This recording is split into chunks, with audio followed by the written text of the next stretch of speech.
The village had always seemed like a quiet place, tucked away between the folds of the mountains. It was the kind of place where everyone knew everyone else, where doors were rarely locked, and where life moved at the slow, steady rhythm of the seasons. Children ran through the narrow paths without fear. The elders shared their wisdom under the shade of old trees, and the community worked together, harvesting fields, tending animals, and celebrating festivals that had been observed for generations. It was peaceful, almost untouched by the chaos of the outside world, and the villagers took comfort in that sense of stability. But peace can sometimes make people blind. It was easy to dismiss small signs, to ignore whispers in the wind or the strange behaviors of animals. And that was exactly what happened one crisp morning when the elders gathered in the central square. They had noticed unusual changes in the mountains surrounding the village. Cracks were appearing along the cliffs, wider than anyone remembered. Small tremors had been shaking the ground for weeks, barely noticeable to the untrained eye, but impossible for those who had lived with these mountains their entire lives. The elders had also noticed animals moving unusually early, abandoning their usual routes or acting restless in ways that suggested instinctive fear. Standing together, they looked serious, their faces lined with concern and age, their eyes reflecting the urgency of what they had sensed. They called for a village meeting, an event that was rare and reserved for matters of true importance. Word spread quickly, and by mid-morning, nearly the entire village had gathered in the open square. Children were pulled close by anxious parents, and the younger villagers exchanged curious glances.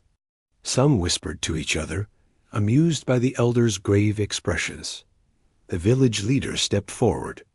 He was respected, but he was also known for being cautious, sometimes overly so. He listened carefully as the oldest of the elders spoke. Their words were deliberate, measured, and heavy with warning. "The mountains are changing," the elder said. "We feel the earth shifting beneath our feet. If we do not act, if we do not prepare, we risk losing much, perhaps everything." A murmur ran through the crowd. Some nodded, respecting the elder's wisdom, but others laughed quietly, dismissing the words as exaggeration. "It's the same warnings we always hear," one young man muttered to his friend. "The elders have lived a long life, yes, but the mountains have stood longer. Nothing will happen." But the elder was not done. His voice grew firmer. "This is not like before. We have seen signs that cannot be ignored. Small landslides, shifting soil, water in the wells turning strange. These are messages from the land. We must prepare. We must consider leaving temporarily until we know it is safe." The suggestion hung in the air, heavy and uncomfortable. The villagers shifted uneasily, some glancing at their homes, thinking of the livestock and fields they had tended for years. Leaving was not simple. It meant abandoning everything they had worked for, risking their livelihoods, and facing uncertainty in a town far away. The leader tried to mediate. "We must listen to the elders, yes, but we cannot abandon our homes lightly. Perhaps we can take precautions, reinforce our houses, keep watch on the mountains." The elders shook their heads. "Precautions may not be enough. The signs are too clear. The land will not wait for us to feel ready. This is a warning we must heed now." Arguments broke out. Some villagers were frustrated, some fearful, and some defensive. A few young men insisted that the elders were overreacting, that they were seeing danger where there was none. "We have lived here our whole lives," one said. "The mountains are old, but so are we. We can handle a small tremor or a landslide. We know how to survive." The elder's eyes softened, though his tone remained urgent. "This is not about surviving small tremors.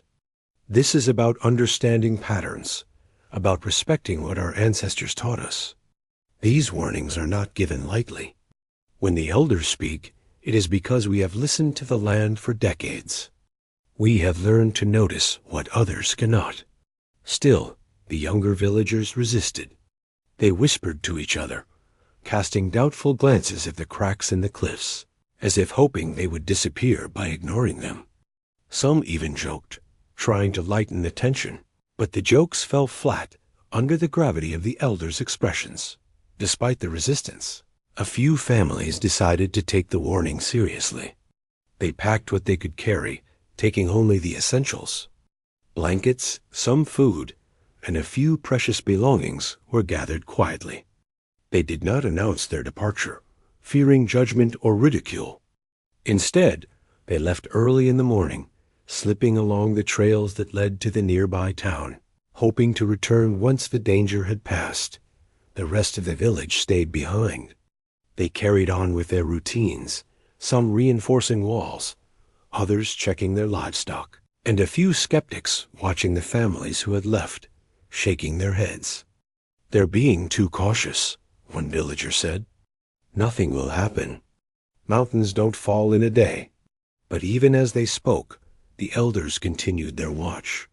They moved quietly through the village, observing the cracks in the cliffs, the soil that had shifted near the water channels, and the animals that had started acting strangely.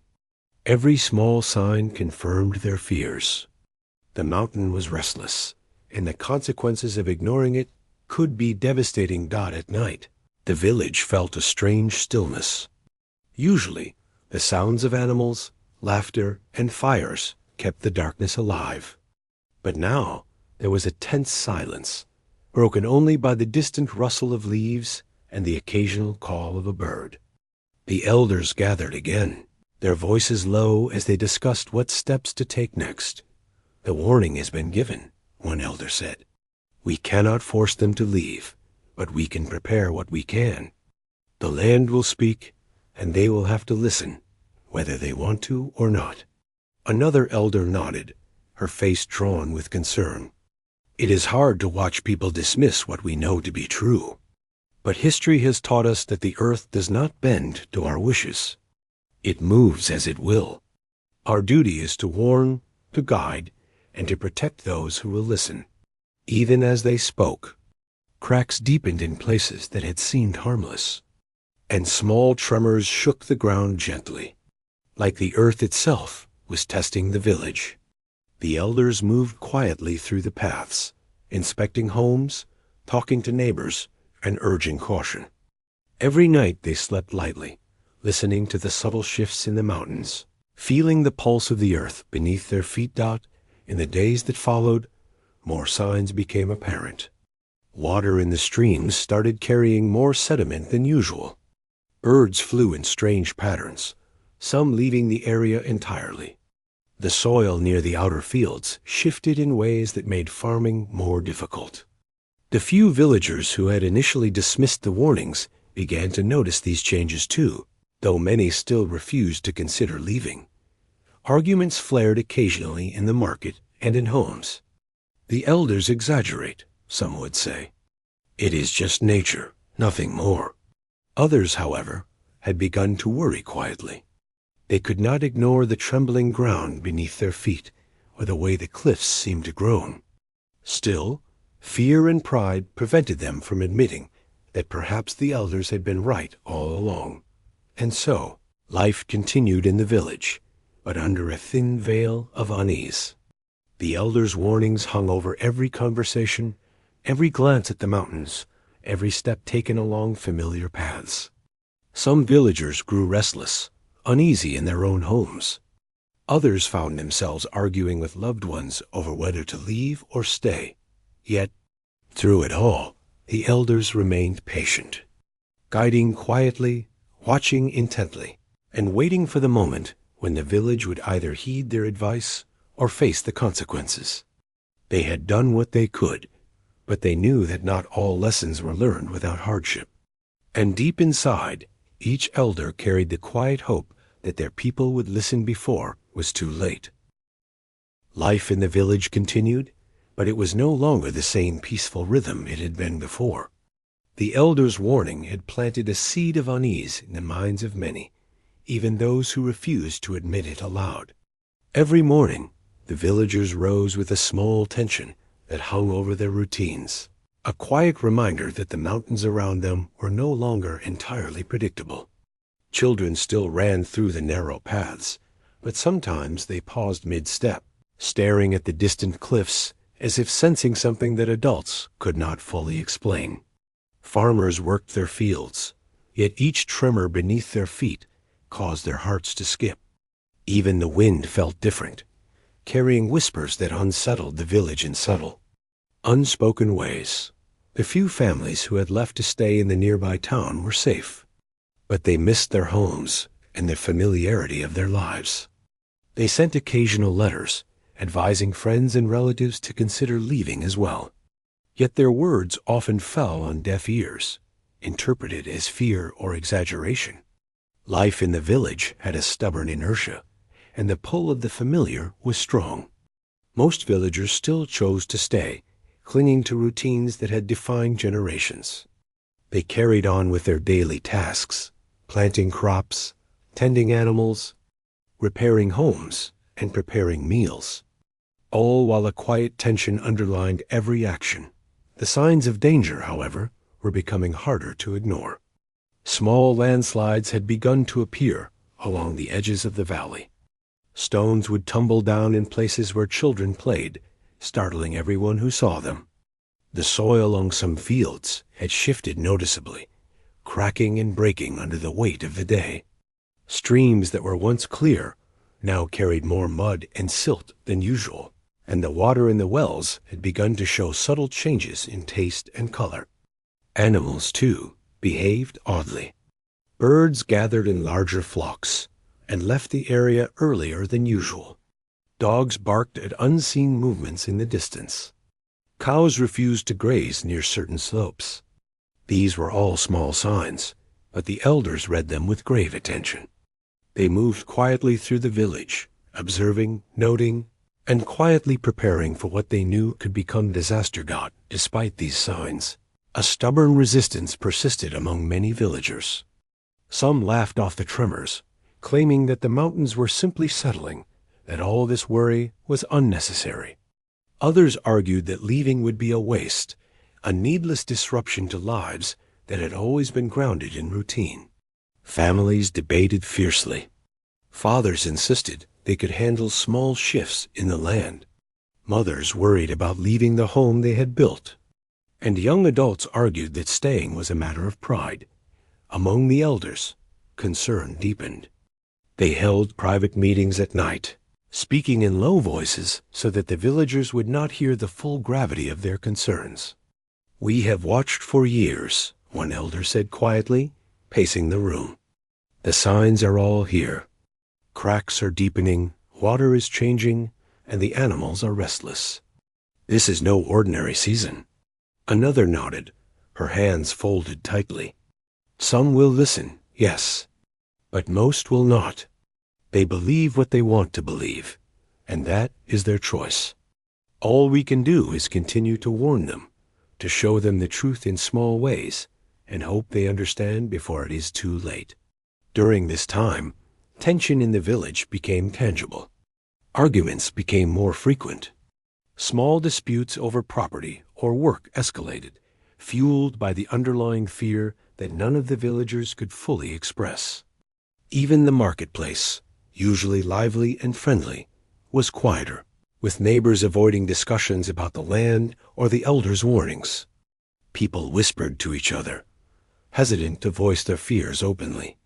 Every distant rumble or small rockslide sparked nervous glances.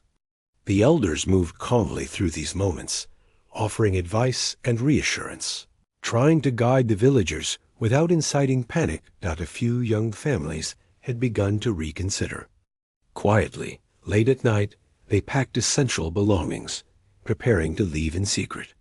They did not want to be mocked or criticized for being too cautious. Yet even this decision was difficult. Leaving meant abandoning livestock, crops, and the safety of familiar homes. It meant stepping into uncertainty, trusting that the elders' warnings were accurate. Each step toward readiness was accompanied by a gnawing worry, a tension that grew with every tremor and every unusual change in the mountain. Meanwhile, the elders continued to monitor the environment closely. They walked the cliffs at dawn, checking for new cracks or shifts. They examined the soil along the fields, looking for signs of instability. They observed the behavior of the animals, noting every deviation from the normal.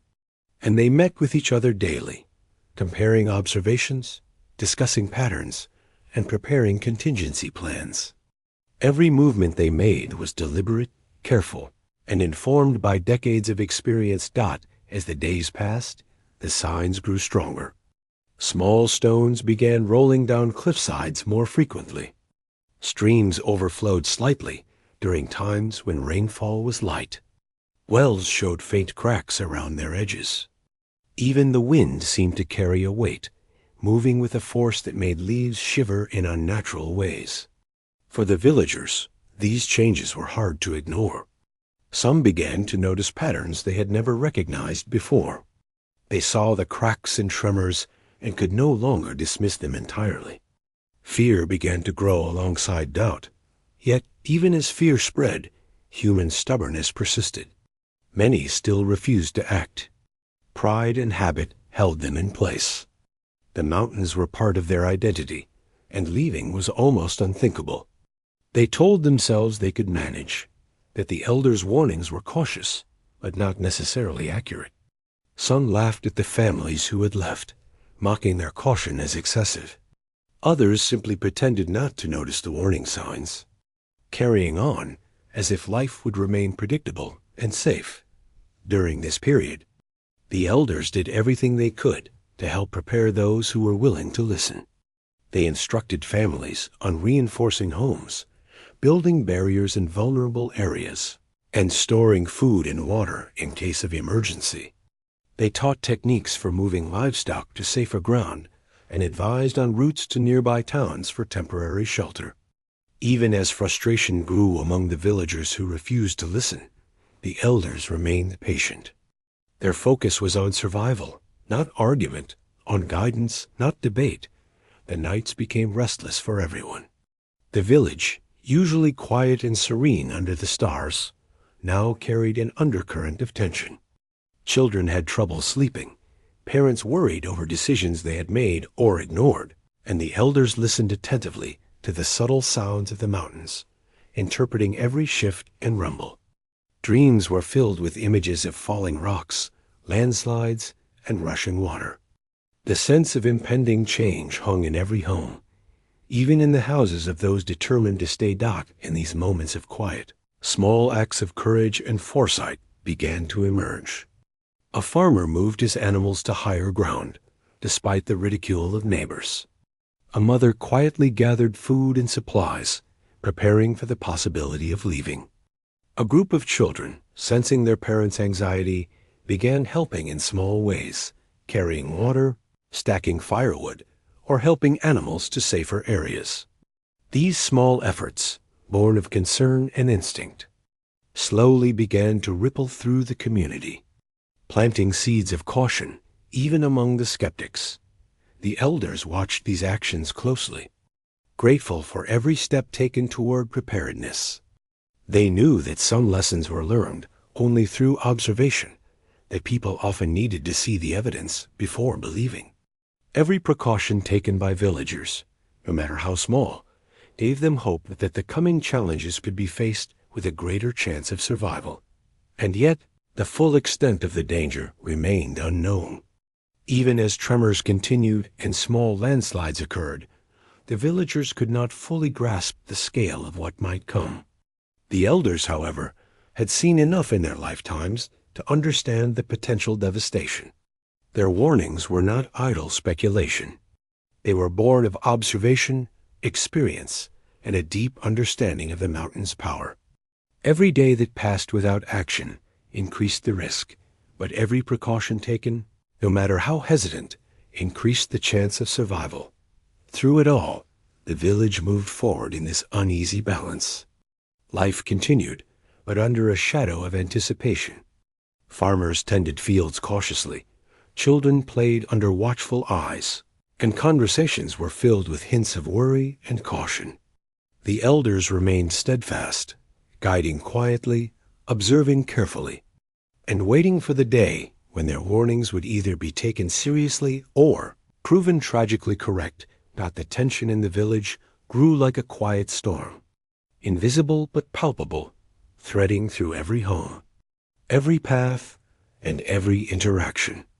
People began to notice each other's behaviors, wondering who would act first, who would heed the subtle signals, and who would remain stubbornly tied to their familiar routines. The stage was set for the coming changes, and though no one knew exactly when or how the mountains would fully reveal their power, the sense of inevitable consequence hovered over the village like a heavy cloud. The morning began quietly, with the usual sounds of the village roosters crowing, children's laughter echoing across the fields, and the gentle rustle of leaves in the early breeze. But there was an underlying tension that everyone felt, even if they tried not to show it. The elders had warned them repeatedly, yet most villagers had remained, stubborn in their belief that the land had always been safe and would continue to be so. Now, though, the mountain seemed determined to prove otherwise. It started as a faint rumble, barely noticeable at first, almost like distant thunder rolling through the valley. At first, villagers paused and looked around, but then shrugged it off. After all, small tremors had happened before. But this was different. The ground under their feet vibrated in uneven pulses, and the air itself seemed heavier, charged with something unseen. The birds that had fled in earlier weeks circled the skies nervously, calling out in sharp, urgent cries. Dogs barked and howled, tugging at leashes or running in frantic circles. Even the children, who often played heedlessly, froze, sensing the strange energy in the air without knowing why. The elders were the first to act. They ran from home to home, calling out instructions in steady, urgent voices. "Get to higher ground," one elder shouted. "Take only what you can carry. Move quickly but calmly." Their faces were pale, etched with worry, but their eyes held a determined clarity. They knew the signs, and now they were unfolding faster than anyone had expected. Panic spread unevenly. Some villagers moved immediately, grabbing blankets, food, and essential belongings. Others hesitated, caught between fear and disbelief. They argued among themselves, some insisting it was nothing more than a strong tremor, others insisting it was too dangerous to wait. Mothers clutched their children, whispering reassurances they barely believed, while fathers tried to herd animals to safer areas. The chaos was palpable, yet the elders' calm presence helped guide many to safety. Then came the first landslide. It started silently, almost imperceptibly, with a low grinding sound from the cliffs above. Stones and soil began to shift, slowly at first, like a giant stirring from a long sleep. Villagers standing near the base noticed the movement and shouted warnings, but there was little time to react. Within minutes, a small wave of earth tumbled down, knocking over fences, crushing small structures, and sending livestock scattering in every direction. People ran, hearts pounding, dodging falling debris, trying to keep children and animals safe. The sight was terrifying. Dust and rocks filled the air, making it hard to breathe or see clearly. The sound of the mountain's shift was deafening, a deep, rolling roar that seemed to shake the very ground beneath them. Families who had waited too long scrambled desperately, some slipping on the loose soil, others barely avoiding the falling stones. Amid the chaos, the elders moved like guides through the storm, shouting instructions and helping as many as they could. Their voices were calm but urgent, carrying authority that no panic could overpower. In the midst of the disorder, small acts of courage began to emerge. A man lifted his elderly mother over a collapsing fence, carrying her to higher ground. A young girl held her baby brother tightly as they ran along a narrow path that wound up the hillside. Farmers abandoned their fields, guiding frightened cows and sheep toward safer areas. Even the children, sensing urgency, helped where they could, carrying small bundles of food or water. These moments, brief and human, showed the resilience and instinctive courage that often appeared in times of crisis. Yet, despite these efforts, the destruction grew. Another, larger landslide followed the first, moving faster and carrying more soil, stones, and debris. Homes on the northern side of the village were swallowed almost instantly. People screamed, shouted, and prayed as they ran for their lives. Some were caught off guard, unable to escape in time, while others narrowly avoided disaster. The elders moved among the fleeing villagers, helping them find safe paths, blocking routes where debris had fallen, and guiding those who were disoriented or injured. The village leader, who had hesitated in previous warnings, now faced the full reality of the elders' advice. He ran through the streets, helping wherever he could, directing people toward safe zones and shouting encouragement. Fear had not paralyzed him entirely, but the weight of regret pressed heavily on his shoulders. He remembered every moment when he had doubted the elders, every time he had told villagers that the danger was exaggerated. Now, watching the mountain reclaim homes and fields, he understood the depth of their foresight. Amid the chaos, families became separated. Children clung to anyone nearby, frightened and confused. Parents called out frantically, scanning the swirling dust and debris for familiar faces. The sound of the mountain, the cries of the animals, and the shouts of people mixed together, creating a deafening, overwhelming noise. Yet even in this storm of fear, the villagers' instincts drove them forward, toward survival, toward each other, toward hope that they could escape the mountain's wrath. The elders' knowledge became the lifeline for many. They remembered secret paths through the mountains, old trails that avoided the most unstable slopes. They knew where the earth had shifted most dangerously and guided villagers around these hazards.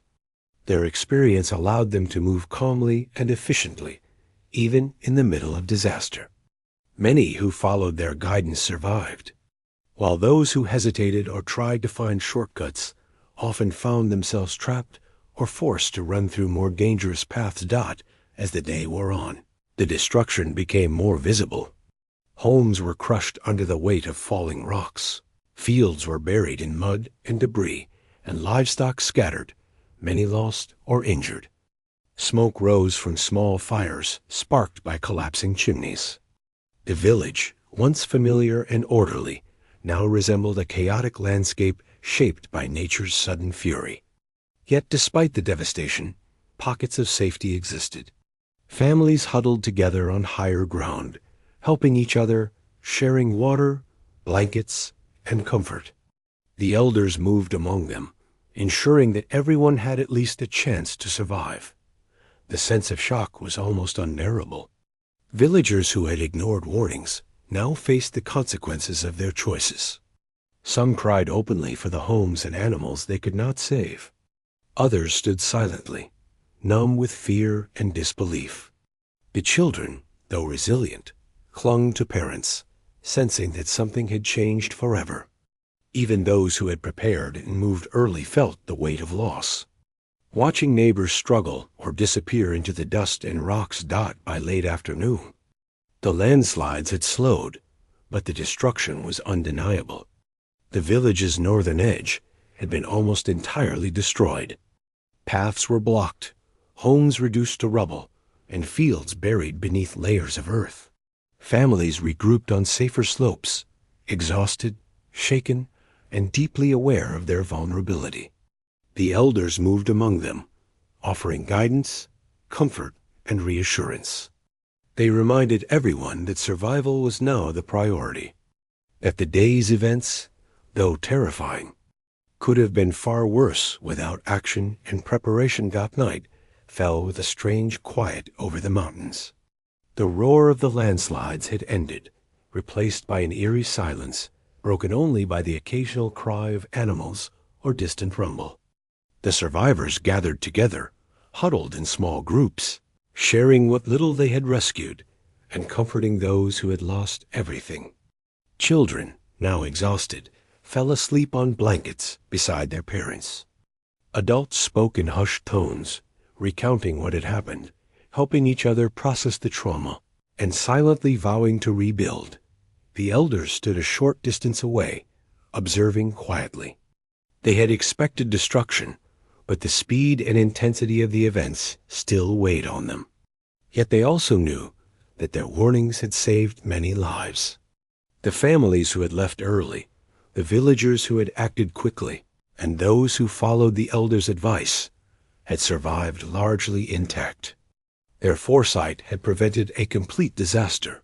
Even if the village had suffered heavy losses in the days that followed, the villagers began to take stock of what had happened.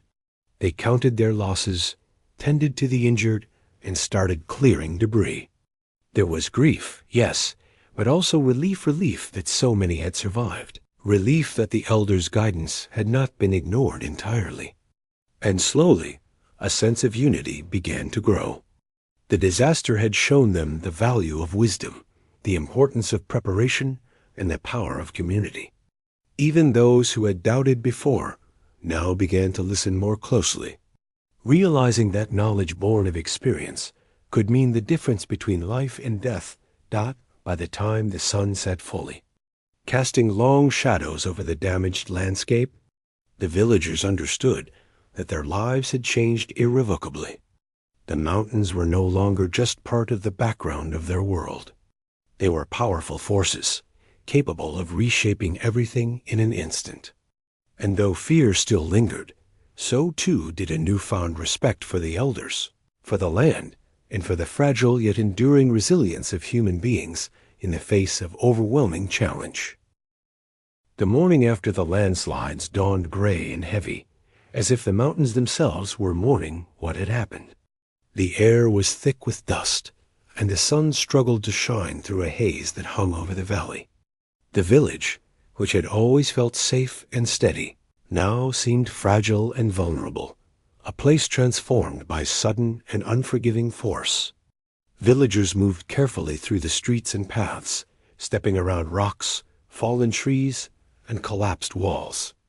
Every step reminded them of how quickly their lives could change, how small and powerless people could feel against the vast. Ancient mountains. Families gathered on the higher slopes, where the earth was still solid and the danger had not yet reached.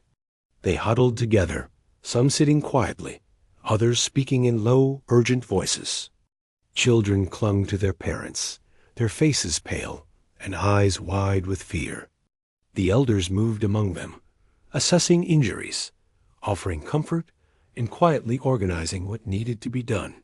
Their calm presence was a steadying force, a reminder that even amid devastation, guidance and hope were still possible. The scale of destruction quickly became clear. Homes that had stood for generations were gone, swallowed by the shifting earth. Fields that had provided food for families for years were buried beneath layers of mud and stone. Animals had been lost, some fleeing into the forest, others trapped or injured. The sounds of the village, the laughter, the songs, the everyday chatter were replaced by the low, mournful cries of those searching for what remained. The devastation was overwhelming, yet in the midst of despair, the villagers began to organize themselves. Survival demanded action, and even in grief, people found the strength to act. Rescue and recovery began immediately. The elders guided villagers in clearing debris, moving carefully to avoid further collapse. Strong beams of wood and makeshift tools were used to dig through the rubble where homes once stood. Families worked side by side, lifting, carrying, and clearing together.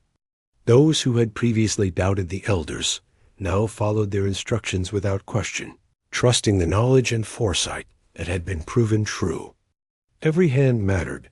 Every small act of effort was part of a larger attempt to reclaim some sense of order from the chaos. Even small acts of care and human connection became vital.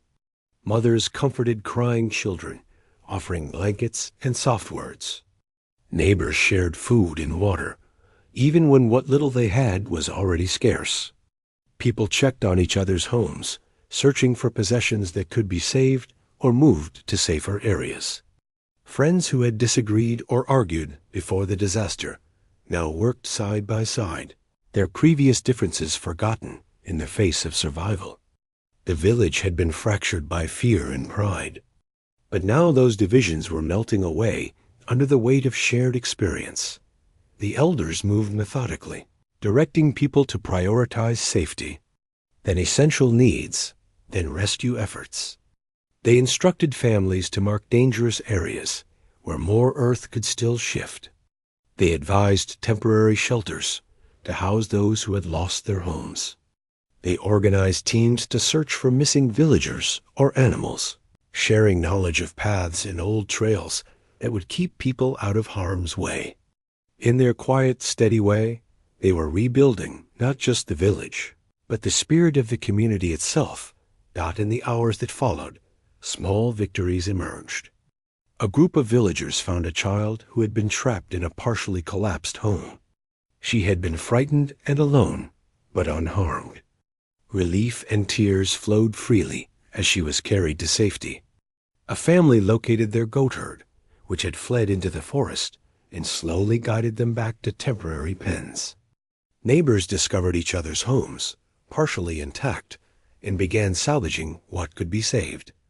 These moments, small but significant, brought hope to a community struggling with despair.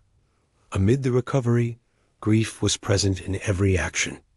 Villagers mourned what could not be reclaimed. Personal belongings, family heirlooms, and homes that had stood for decades were lost forever. Fields that had fed generations were buried under mud and stone, their harvest gone. There was anger and frustration too, though it was quiet, simmering beneath the surface. Some cursed the mountains, others regretted not leaving sooner. But even these feelings were tempered by the sense that they had survived, that they had been given a chance to rebuild. And that help was available if they worked together. The day stretched on, filled with labor, care, and the slow process of sorting through devastation. Villagers moved carefully along narrow paths, lifting debris, clearing rocks, and salvaging supplies. They checked in on each other constantly, ensuring no one was left behind or alone. Even small injuries, scrapes, bruises, exhaustion, were attended to immediately. The community's resilience showed in these acts, a quiet testament to human determination and compassion.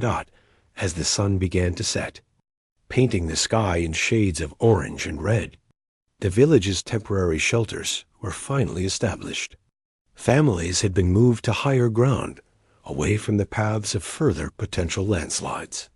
Blankets, food, and water were distributed by the elders, and small fires were lit for warmth and cooking. Though the landscape had been altered dramatically, the human spirit remained intact. The elders gathered once again, quietly reflecting on the day's events and planning the next steps.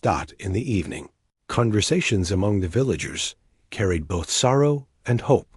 Children, exhausted from the day's chaos, listened to parents telling stories and offering reassurance. Adults spoke of what they had lost, yes, but also of what they had saved, of friends and family who were alive, of lessons learned.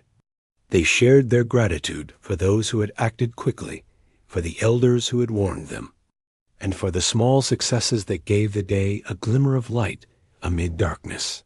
The village leader, who had once doubted the elders, sat quietly, observing the efforts of the community. Regret still weighed heavily on him, but he also felt a sense of pride. Pride in the villagers' resilience, in their courage to act under pressure, and in their willingness to work together despite fear and exhaustion. He understood, more clearly than ever, that leadership was not about stubborn pride or personal judgment, but about listening, guiding, and learning from those with knowledge and experience. As night deepened, the mountains were quiet, but the village could not forget their power. The dust still hung in the air, and the debris reminded everyone that survival had been hard-won. Yet there was also a growing sense of unity. The disaster, though devastating, had shown the villagers what they were capable of. They had learned the value of foresight, preparation, and the wisdom of those who had lived with the land longer than they had. Over the following days, recovery efforts continued. People cleared more debris, reinforced structures, and salvaged what they could from damaged homes. Temporary shelters became more stable, and basic routines slowly returned. Children cautiously resumed play, guided by watchful adults. Farmers began to replant what was possible in safer areas. The elders remained central, providing guidance and ensuring that safety remained the first priority. Their warnings had been proven true, but now their focus was on helping the village rise from the ruins. Even in the midst of this hard work, moments of compassion and humanity stood out. Villagers shared stories of survival, of small acts of courage, and of the help they had received. Parents comforted children who had seen frightening sights. Neighbors helped neighbors with heavy lifting, and friends checked in on each other frequently. There was grief, certainly, but there was also hope. The community had endured the worst of the mountain's power, and they had done it together. The day ended with a quiet reflection. Families gathered near fires, sharing warmth and food, telling stories of the events, and expressing gratitude for survival. The elders walked among them, silently observing, knowing that the village had learned a lesson that could never be forgotten. The mountains would always hold power, and their respect was essential. The villagers, for the first time fully aware of the stakes, seemed to understand that their lives were fragile, but their unity and courage could carry them through even the most devastating circumstances.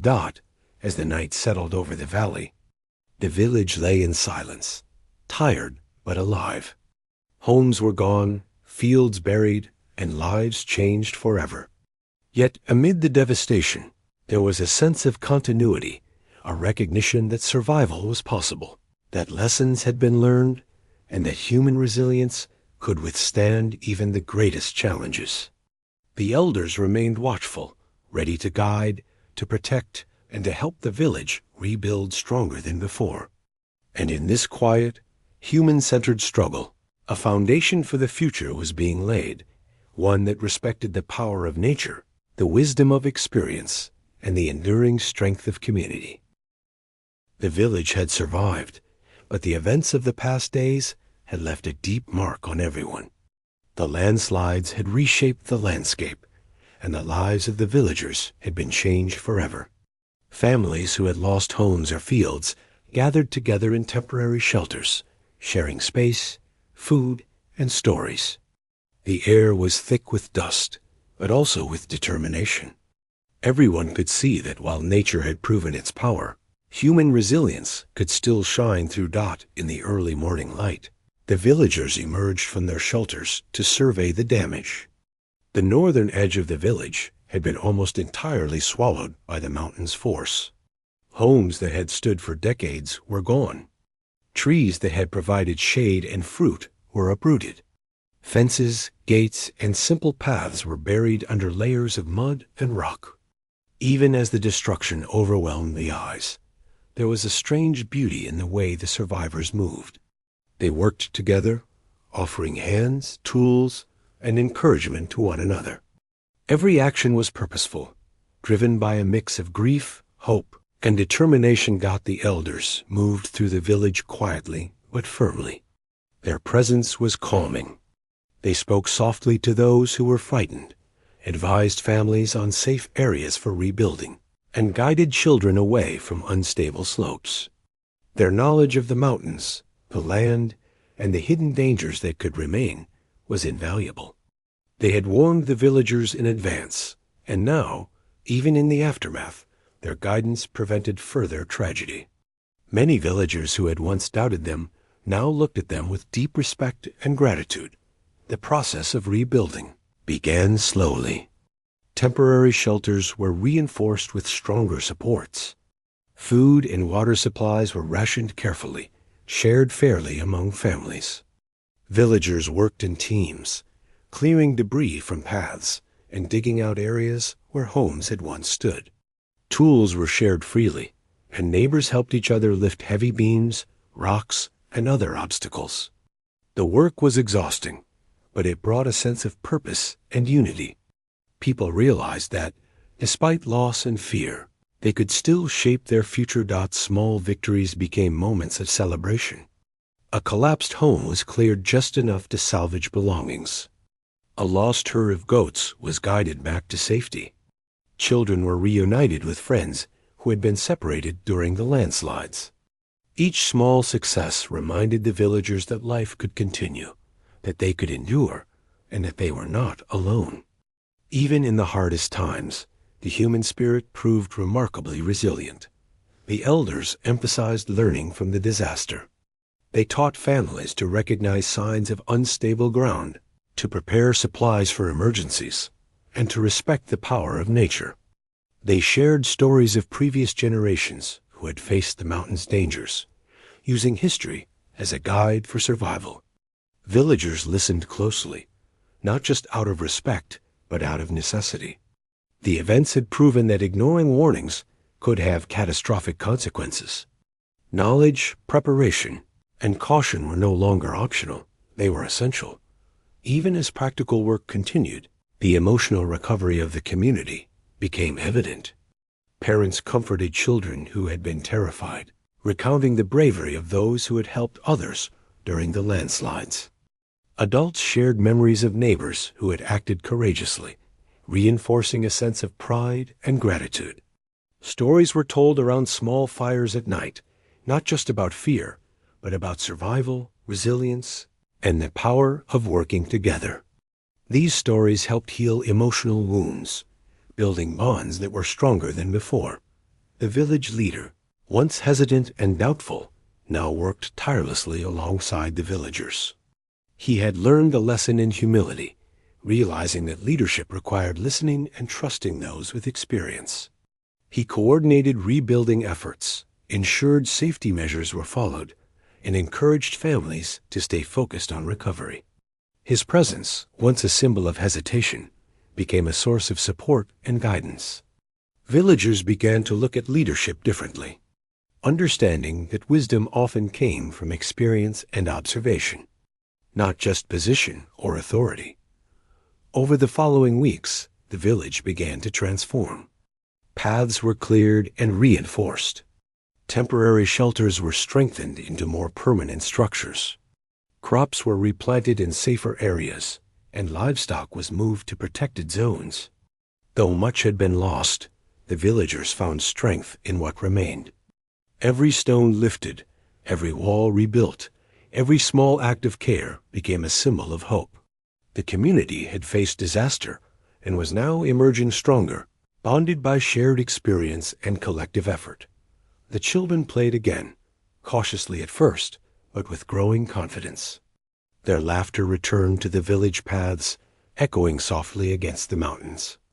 Adults worked alongside them, teaching them to recognize the signs of danger, how to respond calmly, and how to support one another in times of crisis.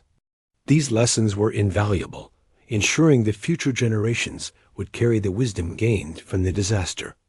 The village was no longer just a place of routine. It had become a school of life, resilience, and respect for nature. As the village rebuilt, memorials began to appear.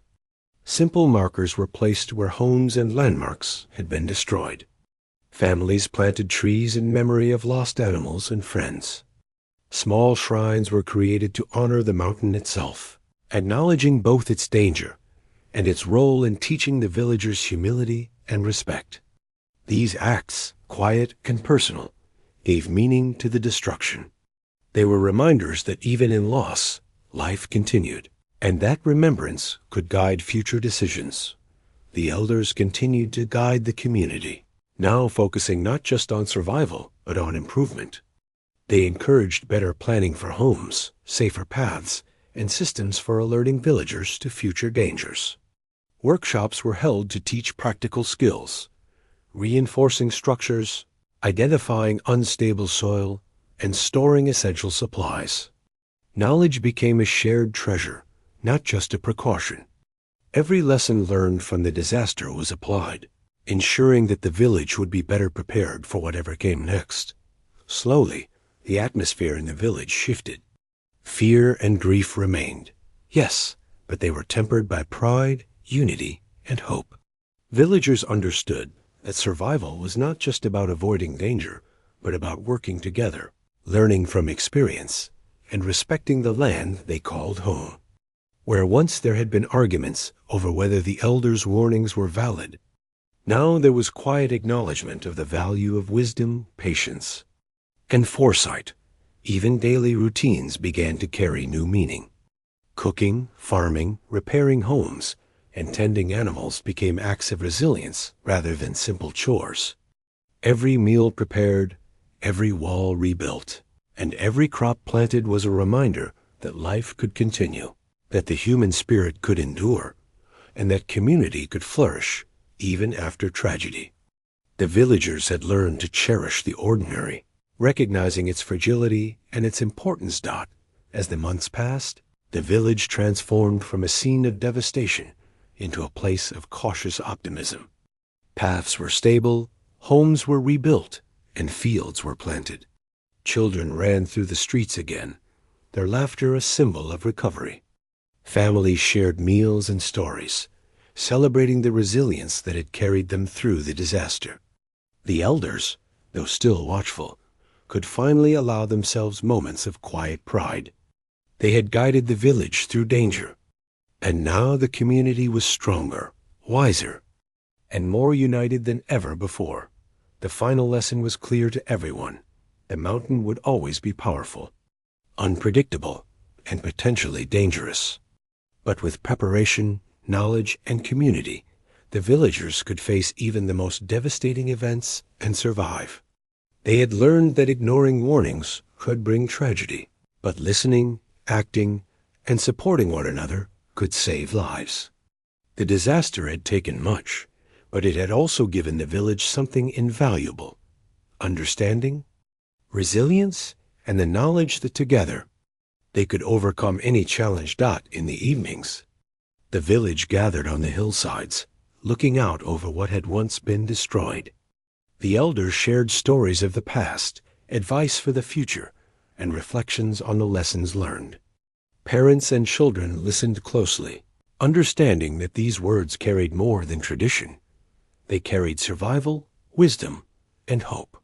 Conversations turned to rebuilding, planning, and caring for one another.